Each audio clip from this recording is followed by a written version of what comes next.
शापित कथाएं। सुनसान सड़क पे एक बस आकर रुकती है। उसमें एक लड़की सवार होती है। सीट पर बैठकर वो अपने बैग से एक चोटी निकालती है और वो चोटी उसके बालों में जुड़ जाती है। मनु दांतों में उंगलियां दबाए देख रहा था। कौतूहल से उसकी आंखें चौड़ी हो गई थी। तभी पीछे से उसके कंधे पे कोई हाथ रखता है। वो तेजी से चौंक जाता है। अबे क्या ये फालतू की फिल्में देखता रहता है तू? ओ स्त्री कलाना, यही सब देखने की वजह से तू इतना डरपोक हो गया है। देखना ही है तो हॉलीवुड की साईफाई मूवीज देखा कर। क्या कमाल के आइडियाज होते हैं उसमें। राहुल ने ऐसा कहा। तू भी किसे ज्ञान दे रहा है? ये खुद पंडित है। सारा दिन इसके पिताजी इसे शास्त्रों का ज्ञान देते रहते हैं। कभी थोड़ा समय मिल गया तो इसे मजे लेने दे। सुमित ने बेड पर लेटते हुए कहा। वैसे मनु, अब तक तेरे पिताजी ने तुझे संस्कृत के सारे ग्रंथों का अध्ययन तो करा ही दिया होगा, क्या कुछ बाकी भी है? नवीन ने मेज पर पड़े मोटे से ग्रंथ को उठाते हुए कहा। हो गया या कुछ बाकी है? अगर कभी गलती से तुम्हें भूत प्रेत चिपट गए ना तो तुम्हारा दोस्त मनु पंडित ही तुम्हारी जान बचाएगा। मनु ने टीवी बंद करते हुए अपने तीनों दोस्तों से कहा। देखो, पहली बात तो भूत प्रेत होते ही नहीं हैं, और अगर होते भी हैं तो तेरा भाई राहुल बिना डिग्री का इंजीनियर है। वो अपने बनाए हुए लेटेस्ट गैजेट से भूतों को भस्म कर देगा। राहुल ने अपने कॉलर खड़े करते हुए कहा। किसी को भी जीतने के लिए ताकत की जरूरत होती है। मेरी मसल्स देख लो, भूतों की तो मैं चटनी बना दूंगा। नवीन ने कहा। ठीक है, अगर तुम लोग इतने ही बहादुर हो तो कल मेरे साथ बैंगलोर चलो। जिस गांव की ये कहानी है उसी गांव में मेरे रिश्तेदार रहते हैं। कुछ दिन वहां रहते हैं। ऊपर वाले ने चाहा तो चुड़ैल से मुलाकात भी हो जाएगी। अब तक चुप खड़े हुए सुमित ने कहा। तुम तीनों को कोई दिक्कत नहीं? तुम्हारे घर वाले तुम्हारे नकारेपन से पहले से ही परेशान हैं।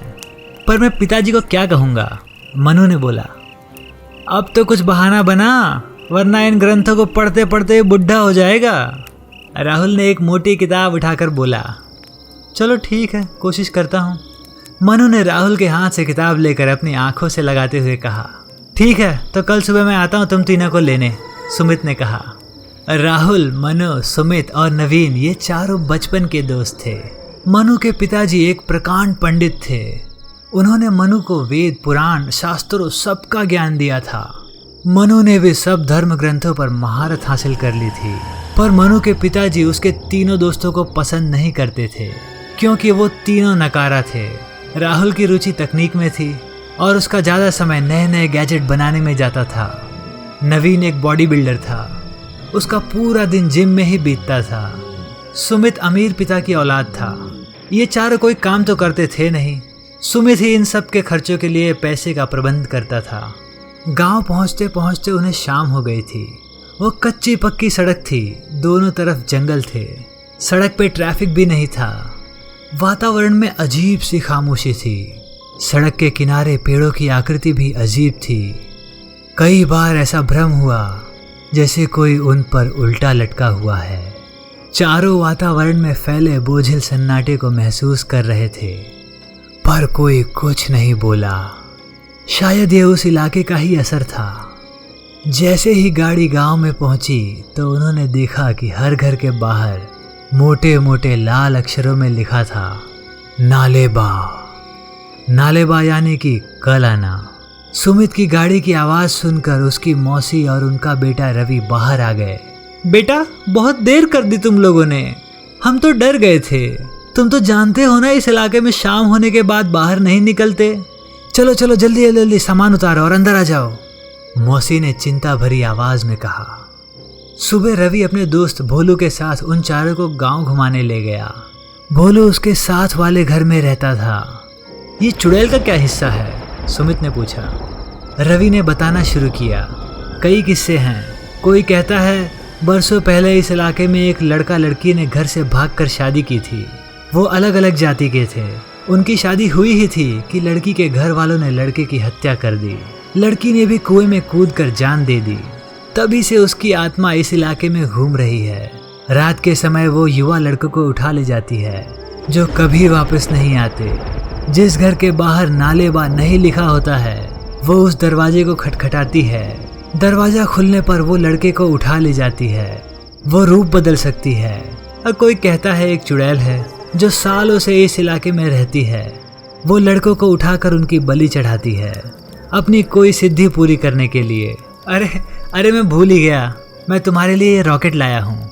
राहुल ने भोलू और रवि को लॉकेट दिए। रवि और भोलू थोड़ी देर के लिए दूर हुए तो राहुल ने बोला, यही मौका है हमारे पास अपने आप को साबित करने के लिए। हमें उस चुड़ैल को पकड़ने का प्रयास करना चाहिए। पर कैसे? मेरे लेटेस्ट गैजेट्स इंफ्रारेड और मैग्नेटिक फील्ड ट्रैकिंग से किसी भी असामान्य गतिविधि को पकड़ सकते हैं। अगर चुड़ैल मिल जाए तो मैं भी मंत्रों की शक्ति से उसे बांध सकता हूँ, मनु ने कहा। पागल हो गए हो क्या? ये आत्महत्या करने जैसा है, सुमित ने अपनी राय दी। पर यही मौका है अपनी ताकत दिखाने का, नवीन ने भी कहा। उसके बाद शुरू हुई चुड़ैल को पकड़ने की प्लानिंग। शाम को घर के अंदर जाते हुए सुमित ने भोलू के घर के बाहर लिखे नालेबा पर बड़ा सा स्टिकर लगा दिया, जिसके नीचे नालेबा छुप गया। अब इंतजार था रात होने का। रात को चारों पूरी तरह तैयार थे। राहुल के लैपटॉप पर गांव की सड़कों के दृश्य थे।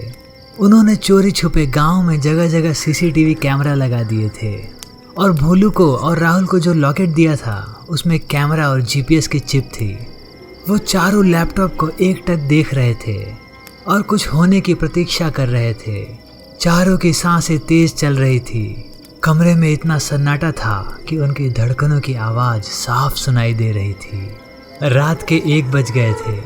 तभी भोलू के घर के बाहर कोई स्त्री नजर आई।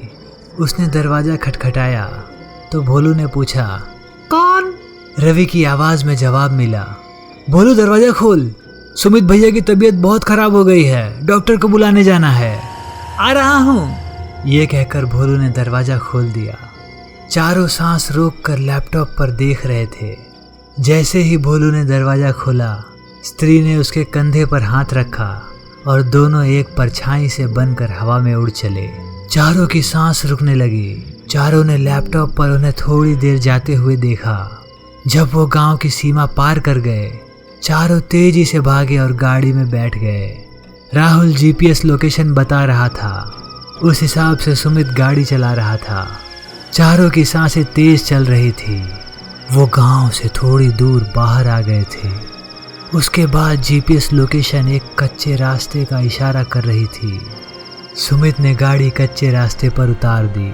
उस समय वो घने जंगल में थे और तेज चलती हुई हवा ऐसी लग रही थी कि जैसे कोई कानों में सीटी बजा रहा हो। तभी दूर किसी जानवर के रोने की आवाज आई। यार मैंने मना भी किया था, सुमित बोला। क्या पंगा ले लिया तुम लोगों ने? अगर भोलू को कुछ हो गया ना तो मैं तुम तीनों को नहीं छोड़ूंगा।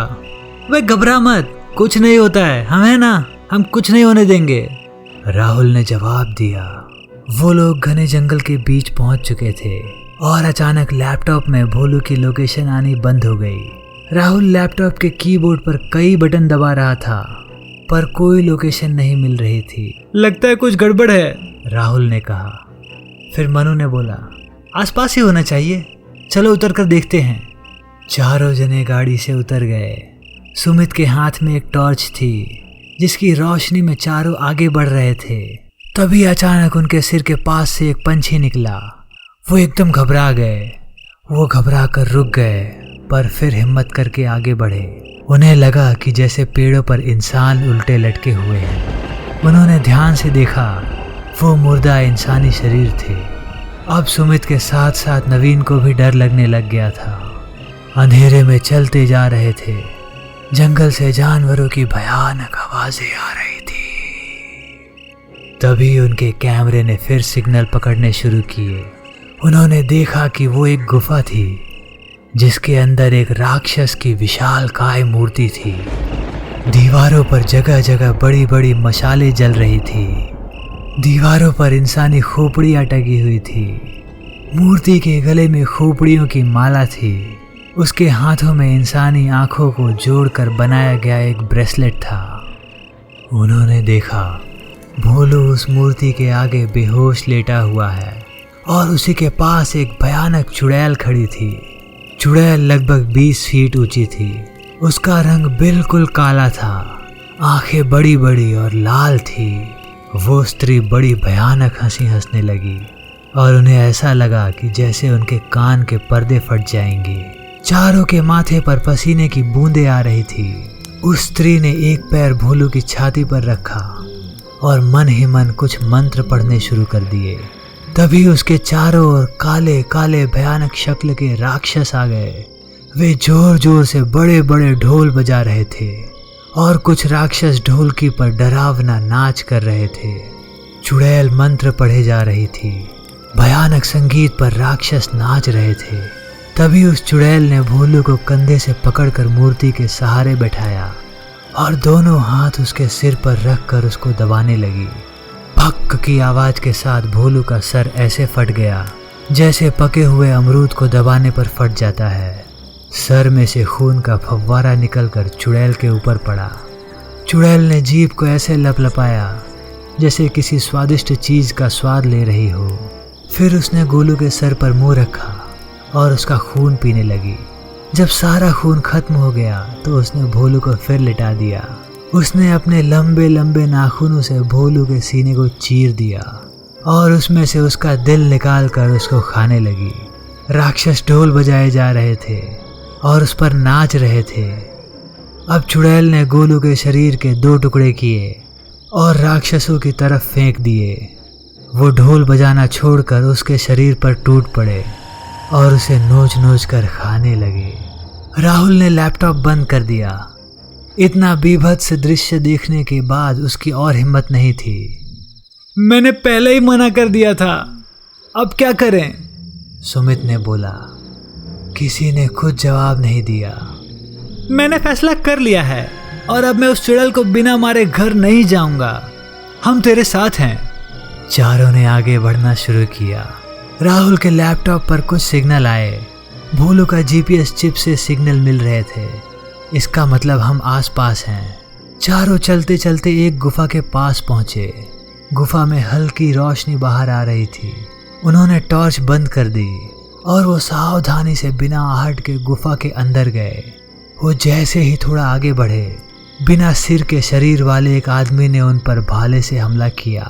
पर नवीन सावधान था। उसने झुककर खुद को बचा लिया और पास ही दीवार पर लगी मशाल से उस पर हमला कर दिया। इतने में मनु ने वो भाला उठाकर उस शरीर के सीने पर घोंप दिया और वो शरीर गायब हो गई।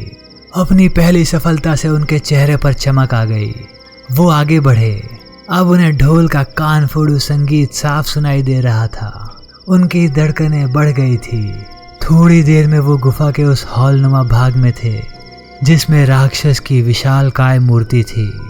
हाल में भोलू के शरीर के टुकड़े जगह जगह बिखरे पड़े थे। अब भी कुछ राक्षस भोलू के मांस को नोच रहे थे। तभी उन्हें कुछ राक्षसों ने चारों ओर से घेर लिया। वो उन्हें चुड़ैल के सामने ले गए। इस समय चुड़ैल अपने असली रूप में थी। उसकी ऊंचाई लगभग 20 फीट होगी और उसके सामने चारों खिलौने जैसे लग रहे थे। चुड़ैल ने अपनी लाल आंखें खोलकर इन्हें देखा तो सुमित को अपनी सांसें रुकती हुई महसूस हुई। उसके दांत जंगली जानवरों की तरह लंबे और नुकीले थे। सुमित को वो दृश्य दिखाई दिया जिसमें चुड़ैल ने भोलू का खून पिया था। उसे भोलू की जगह चुड़ैल के हाथ में अपना सिर दिखाई दे रहा था। उसने अपने सूखे होठों पर जीभ फिराई। चुड़ैल ने भयानक अट्ठास लगाया और बोली, एक साथ 4 शिकार, मजा आ गया। इन्हें बंदी बना लो। कल सूर्य ग्रहण है। कल राक्षस देवता के सामने इनकी बलि दूंगी। इसी समय का मुझे वर्षों से इंतजार था। मेरे राक्षस पति ही मेरे गुरु थे। उन्होंने मुझे कई दुर्लभ कलाएं सिखाई। उन्होंने मुझे बताया कि अगर सूर्य ग्रहण के दिन में 4 लोगों की बलि देकर यज्ञ करूं तो मैं अमर हो जाऊंगी और मेरी शक्तियां 100 गुना बढ़ जाएगी। हमने यज्ञ की सारी तैयारी कर ली, पर उस दिन मुझे 3 ही पुरुष मिले और मेरे मन में बेईमानी आ गई। मैंने सोचा अपने पति की भी बलि दे दूं तो मेरा यज्ञ पूर्ण हो जाएगा और मैं अमर हो जाऊंगी। और मेरे पति ने मेरे इरादे भांप लिए।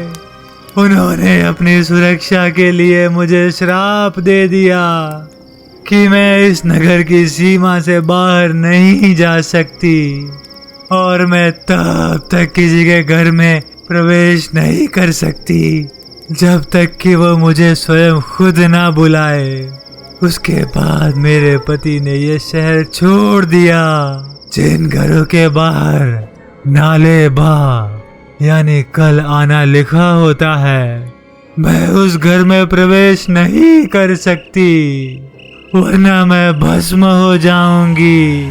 मैं रोज गांव में जाती हूँ पर महीनों तक मुझे भूखा रहना पड़ता है।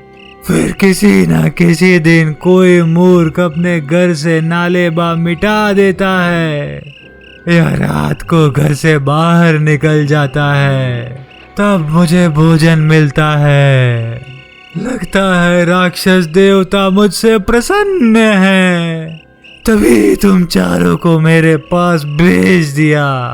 ये कहकर चुड़ैल ने उनकी ओर फूंक मारा और उनके चारों ओर एक गोला सा बन गया और वो उसमें कैद हो गए। मनु ने आंखें बंद की और कुछ मंत्र बोले। एक दिव्य रोशनी हुई और वो गोले से आजाद हो गए। चुड़ैल हैरान हो गई। उसने अपना हाथ उठाया, तभी नवीन पूरी ताकत के साथ चुड़ैल के पंजे पर कूदा। चुड़ैल पीछे की ओर गिर गई। वो कुछ कर पाती उससे पहले मनु ने जेब से एक बोतल निकाली और उस पर अभिमंत्रित जल छिड़का और बोला, जल्दी भागो, जल्दी भागो, अभी हम इसका मुकाबला नहीं कर सकते हैं। हम पूरी तैयारी के साथ फिर आएंगे। मैंने कुछ मिनटों के लिए इसकी शक्तियों को बांध दिया है, जल्दी यहाँ से निकलो। चारों गाड़ी की तरफ भागे। वो कार के पास पहुंचने वाले थे कि उन्होंने देखा कि चुड़ैल तेजी से उनकी ओर आ रही है। सुमित ने टॉर्च का शक्तिशाली प्रहार अपने माथे पे किया और खून की तेज धार बह निकली। जल्दी से कार में बैठो। उसने अपनी उंगली माथे पे लगाई और उसकी उंगली खून से लाल हो गई। उसने कार के शीशे पर जल्दी से कुछ लिखा और इससे पहले कि चुड़ैल उन तक पहुंचती, वो गाड़ी में बैठ चुके थे।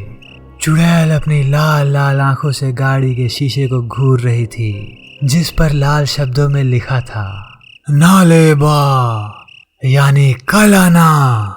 दोस्तों, आपको ये कहानी कैसी लगी हमें कमेंट में बताइए।